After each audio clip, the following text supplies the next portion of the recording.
নমস্কার বন্ধুরা, কিচেন বাহারে আপনাদের সবাইকে স্বাগত।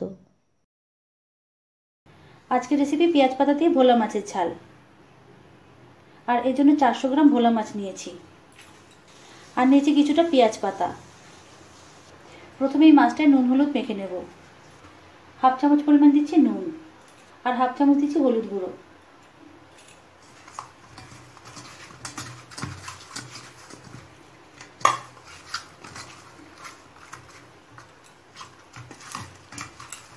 মাছে হলুদ নুন মাখা হয়ে গেছে, চলুন এবার রান্নায় চলে যাই। কড়াই 4 টেবিল চামচ পরিমাণ সরষের তেল দিয়ে দিচ্ছি।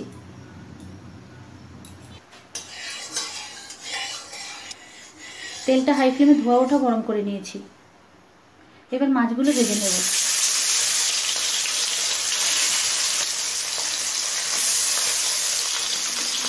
মিনিট 2 পর অপর সাইডে উল্টে নিচ্ছি।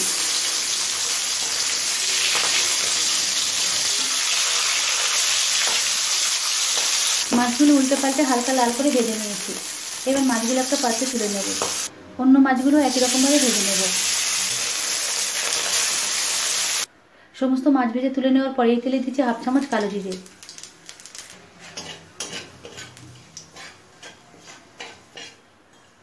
কালো জিরেটা 10-15 সেকেন্ড ভেজে নিলাম। এখন দিচ্ছি একটা বড় সাইজের টমেটো কুচি।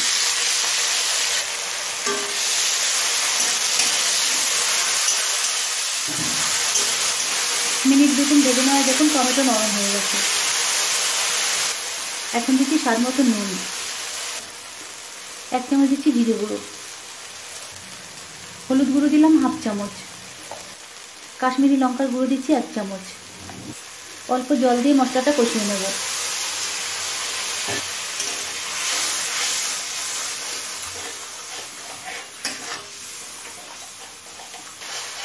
হাই ফ্লেমে মশলাটা 3-4 মিনিট কষিয়ে নিয়েছি। এবার পেঁয়াজ পাতাটা দিয়ে দেবো।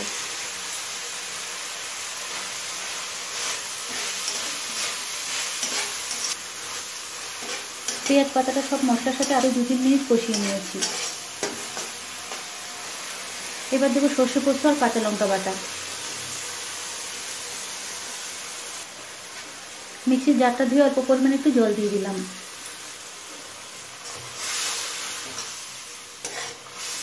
এখানে 2 টেবিল চামচ পোস্ত আর 1 টেবিল চামচ কালো সর্ষে আর 4-5টা কাঁচা লঙ্কা দিয়ে বেটে নিয়েছি। সব কিছু আরও 5-6 মিনিট কষিয়ে নিয়েছি। দেখুন তেল সেপারেট হতে শুরু করেছে।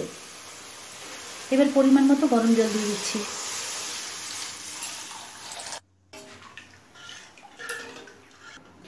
জল দিয়ে সব কিছু মিশিয়ে নিলাম। এবার হাই ফ্লেমে কিছুক্ষণ ফুটতে দেব। হাই ফ্লেমে ঝোলটা মিনিট 5-6 ফুটিয়ে নিয়েছি। এবার ভাজা মাছগুলো দিয়ে দেব।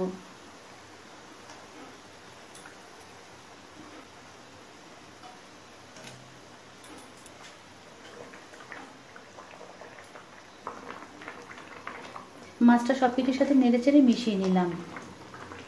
এবার হাই ফ্লেমে আরও কিছুক্ষণ রান্না হতে দেব।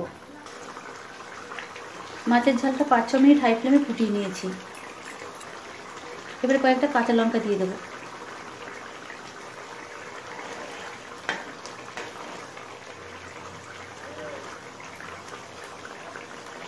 কাঁচা লঙ্কা দিয়ে আরও একবার মিশিয়ে নিলাম।